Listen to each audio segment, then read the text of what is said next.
A continuación, lenguaje y literatura, octavo grado.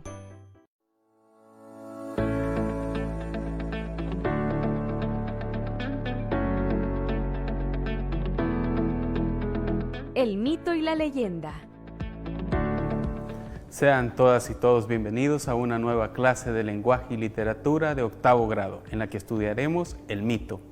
Veremos cómo el mito se ha venido transformando de generación en generación, conoceremos cuáles son sus características, cuál es su función principal y qué es lo que el mito quiere transmitirnos. El mito, como muchas otras narraciones, lo que pretende es dar a conocer una forma de pensar, y esto es una forma de pensar de una sociedad en un momento determinado. Seguramente has escuchado hablar de la ciguanaba, del cipitío.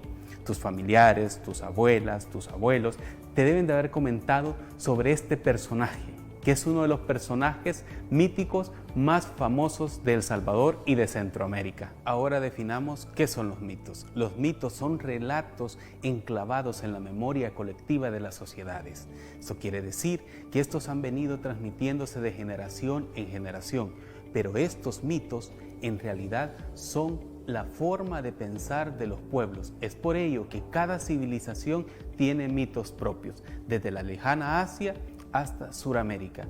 Son mitos, pero comparten ciertas características, y esas características vendrán dadas porque tratan de explicar aquellos fenómenos naturales para los cuales la humanidad en sus inicios no tenía una explicación.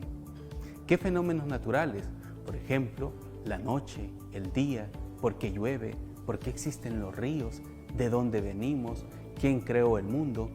Ante esas preguntas, los hombres y las mujeres de la antigüedad buscaban una explicación, y como la ciencia todavía no daba sus primeros pasos, se debía buscar una forma de explicarlos. Y qué mejor forma de buscar un ideal lógico para esa época que respondiera a las divinidades, que pudieran expresar cómo se creó todo. Es ahí que nacen cultos, nacen los personajes mitológicos. Ahora, veamos los personajes mitológicos del Salvador.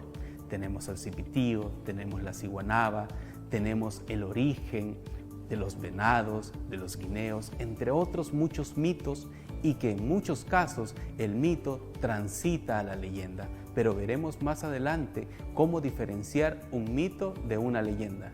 Ahora es necesario que definamos algunas características específicas de los mitos. La primera es que tratan de explicar el origen del universo.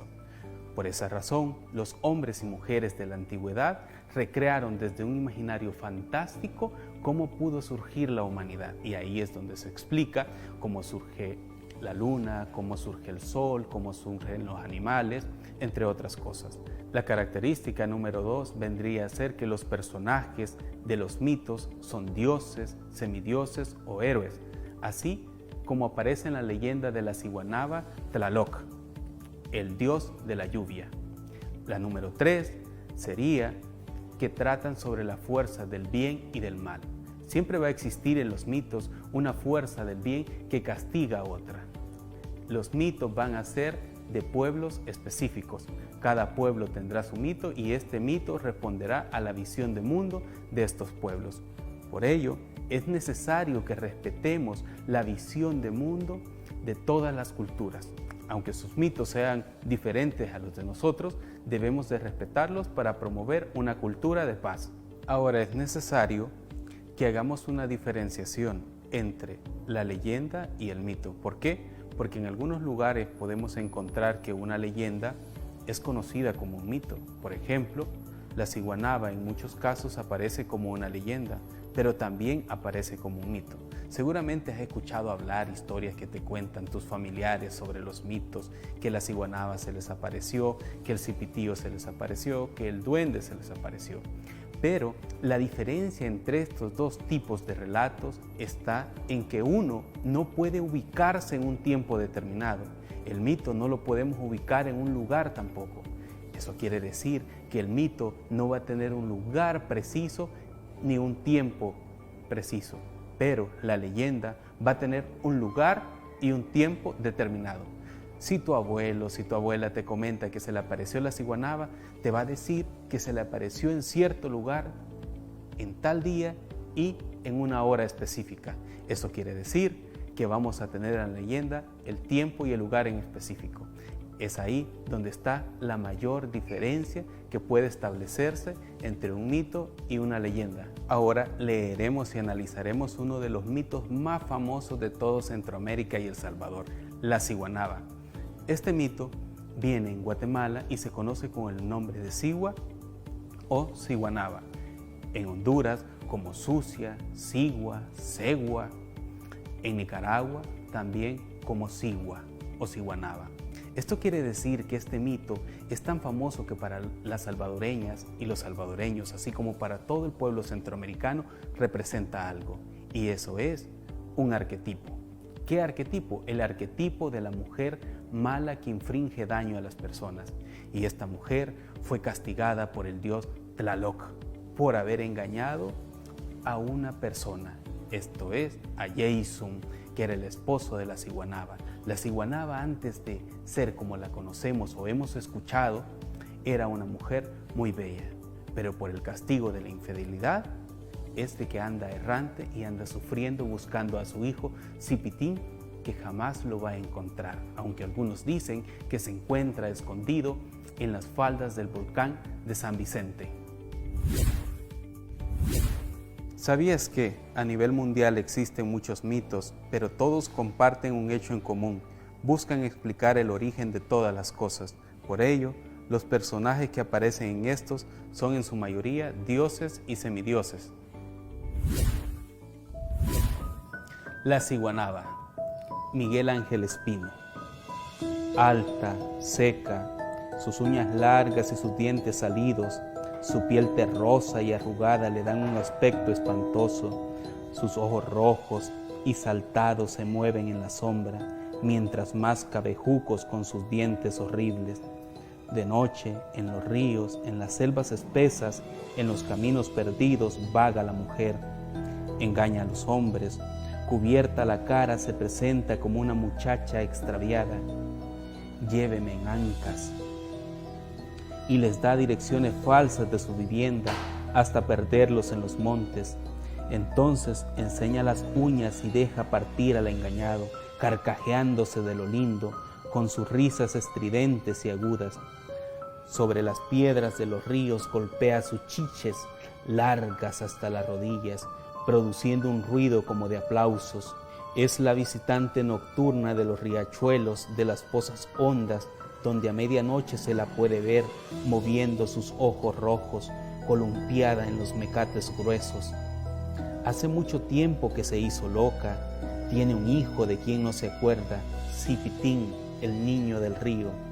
¿Cuántas veces Cipitín no habrá sentido miedo, ser dormido en sus flores, al oír los pasos de una mujer que pasa riendo río abajo, enseñando sus dientes largos? Existió en otro tiempo una mujer linda, se llamaba Sigüelux, y todos la querían.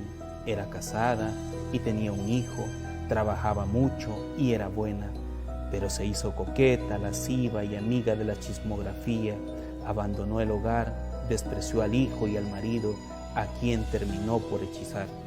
La madre del marido, una sirvienta querida de Tlaloc, lloró mucho y se quejó con el dios, el que irritado le dio en castigo su demencia. La convirtió en ciguán, mujer del agua, condenada a errar por los márgenes de los ríos. Nunca para, vive eternamente golpeando sus chiches largas contra las piedras en castigo de su crueldad. Ciguanaba era el mito de la infidelidad castigada. En el mito anterior que hemos leído de la ciguanaba, podemos ver un arquetipo de mujer, la mujer mala. Pero este mito representa la infidelidad castigada, que quiere decir que en él aparecen personajes, aparece un dios, aparece un esposo ausente, que en este caso sería Jason, el esposo de la ciguanaba y padre de Cipitín. pero la ciguanaba en realidad para nuestros pueblos originarios, así como para algunas comunidades hoy en día, representa a la mujer que castiga a aquellas personas que andan por las noches en las calles. Esto quiere decir que el mito tiene una finalidad moralizante y educadora. ¿Por qué? Porque la ciguanaba representa la infidelidad castigada. Pero tendríamos que analizar otros aspectos, como por ejemplo, por qué Jason no se encontraba todo el tiempo con su esposa. Pero esto lo veremos en otra clase de lenguaje y literatura. Por el momento, recuerda que puedes preguntarle a tus familiares sobre leyendas, sobre mitos que han escuchado. Puedes reunirte con ellas y con ellos y que te cuenten esos mitos. Además, comparte este mito de Miguel Ángel Espino para que conozcan una de las versiones, podríamos decirlo de esta manera, originales de la ciguanaba. Y ya sabes cómo diferenciar un mito de una leyenda. Así que nos vemos en la próxima clase de lenguaje y literatura. Hasta pronto.